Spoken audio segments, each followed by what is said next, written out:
pertama kita akan membahas tentang pengertian kepemimpinan.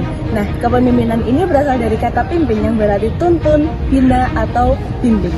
Nah, kepemimpinan ini juga bisa diartikan sebagai menunjukkan jalan yang baik dan benar, dan bisa juga diartikan sebagai mengenalai suatu kegiatan atau pekerjaan.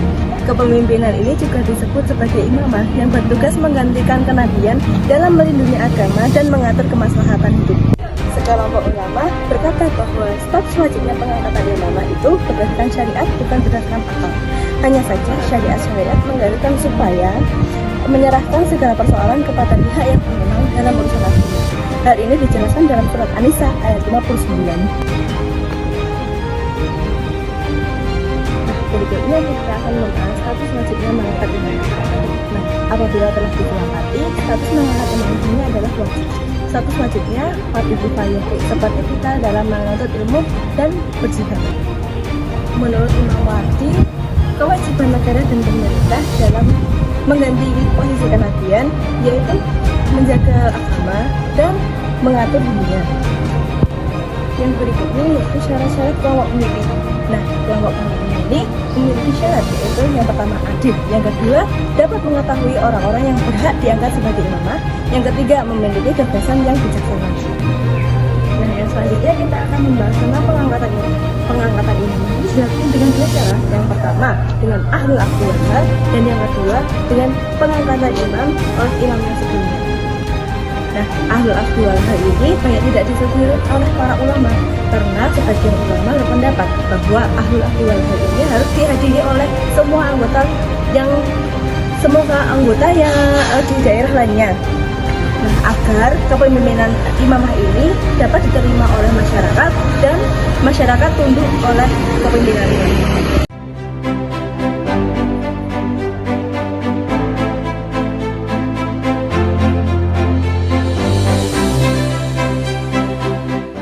Yang selanjutnya kita akan membahas tentang pemilihan imam atau khalifah. Nah, ketika ahlul ahdi wal hal telah bersepakat untuk mengangkat seorang imam, hendaknya terlebih dahulu mereka menyeleksi atau mempelajari profil orang-orang yang memenuhi syarat untuk diangkat menjadi seorang imam. Kemudian mereka menyeleksi di mana di antara orang-orang tersebut yang memiliki banyak kelebihan, yang paling sempurna syarat-syaratnya, dan juga paling mudah ditaati oleh rakyat. Selanjutnya yang akan dibahas yaitu adalah Penyerahan kursi imam atau kepemimpinan kepada dua imam atau khalifah di dua daerah. Nah, sekelompok ulama berpendapat bahwa yang berhak dijadikan imam adalah yang tinggal sedaerah dengan wafatnya imam sebelumnya. Pasalnya, kelompok pemilih lebih berkewajiban memprioritaskan penyerahan kursi imamah kepadanya. Lanjut, kita membahas tentang penerimaan pihak yang ditunjuk adalah syarat dalam imamah atau kepemimpinan. Nah, apabila imam atau khalifah telah menunjuk seseorang yang layak untuk menduduki kursi imam atau kepemimpinan sesuai dengan syarat-syarat legal, penunjukan tersebut masih bergantung pada penerimaan orang yang ditunjuk. Baik, selanjutnya yaitu tugas-tugas seorang imam. Tugas-tugas seorang imam yang pertama yaitu memelihara agama sesuai dengan prinsip-prinsipnya yang kokoh dan segala sesuatu yang menjadi kesepakatan oleh ulama salaf. Jika muncul ahli bid'ah atau ahli ulama subhat yang telah merusak agama Islam, maka seorang imam atau seorang khalifah harus memberikan hujah padanya atau menegakkan hujah, sehingga seorang imam atau seorang khalifah membenarkan apa yang telah disalahkan oleh ahli bid'ah tersebut dan memberikannya sanksi atas apa yang ahli bid'ah tersebut lakukan. Yang kedua yaitu memberlakukan hukum di antara dua pihak yang saling berselisih, yang saling berdebat di antara keduanya, dengan tujuan tersebut agar keadilan dapat ditegakkan dan tidak ada di antara kedua belah pihak tersebut yang merasa terzalimi oleh keputusan seorang imam tersebut. Yang ketiga yaitu melindungi negara dan tempat-tempat hukum dari kejahatan yang dapat mengancam jiwa dan harta penduduk-penduduk tersebut. Yang keempat yaitu menegakkan hukum dengan tegas agar segala yang telah dilarang oleh Allah Subhanahu wa taala tidak dilakukan dan tidak diremehkan oleh penduduk-penduduk tersebut.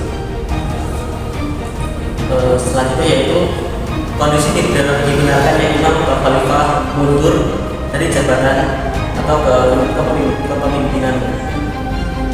Dua hal yang dapat mengubah seorang imam atau mengubah nilai dirinya dapat menyebabkannya harus mundur dari keimamahannya atau kepemimpinannya, yaitu yang pertama karena keadilannya ternodai, dan yang kedua yaitu tubuhnya gagal. Maksud dari keadilan yang ternodai itu adalah disebut juga dengan fasik. Fasik terbagi menjadi dua, yaitu fasik karena faktor yang mengikuti syahwat, dan yang kedua karena faktor yang mengikuti faktor syubhat.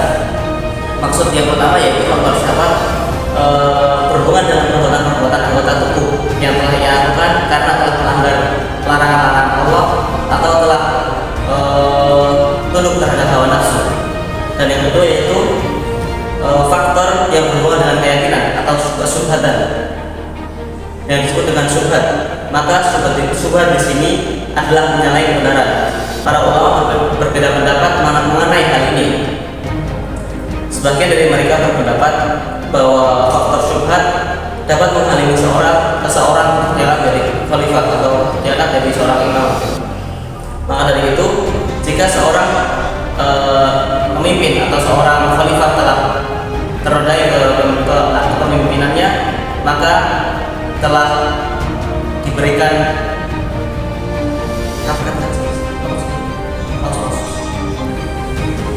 maka jika seorang imam atau seorang khalifah telah ternodai ke imamahannya atau kepemimpinannya, maka ia diharuskan mundur dari jabatannya. Adapun jika kemudian hari ia kembali bersikap adil, maka kursi imamah atau kepemimpinannya tidak otomatis kembali lagi kepadanya, tetapi harus dilakukan pengangkatan yang baru. Yang kedua yaitu cacatnya anggota tubuh. Cacat yang tubuh pada seorang imam atau seorang khalifah masih terbagi dari tiga. Yang pertama yaitu cacat panca indera. Yang kedua cacat anggota tubuh, dan yang ketiga yaitu cacat perbuatan. Maksud dari cacat panca indera terbagi menjadi tiga bagian. Yang pertama, cacat yang menghalangi seorang khalifah untuk diangkat jadi imam atau seorang khalifah. Yang kedua yaitu cacat yang tidak menghalangi seorang untuk diangkat menjadi seorang imam atau seorang khalifah. Dan yang ketiga, cacat yang masih diperselisihkan oleh para ulama. Cacat yang dapat menghalangi seorang untuk diangkat menjadi imam atau seorang khalifah ada dua, yaitu yang pertama karena ia hilang ingatan, dan hilang ingatan masih dibagi juga menjadi dua. Yang pertama, hilang ingatan karena gila yang menanggung tidak dapat diharapkan kesembuhannya. Yang kedua yaitu gila yang kemungkinan kembali normal. Yang kedua yaitu hilang penglihatan. Hilang penglihatan dapat menghalangi seorang untuk diangkat jadi seorang imam atau seorang khalifah dan melanjutkan kepemimpinannya. Artinya, jika seorang imam atau seorang khalifah mengalami kebutaan, imamannya tidak dapat dia lanjutkan. Alasannya, jika kebutaan itu dapat menghalangi seorang hakim untuk melanjutkan tugasnya dan memberikan kesaksian, tentunya hal itu lebih menghalangi seseorang untuk diangkat menjadi seorang imam atau seorang khalifah. Mungkin hanya itu.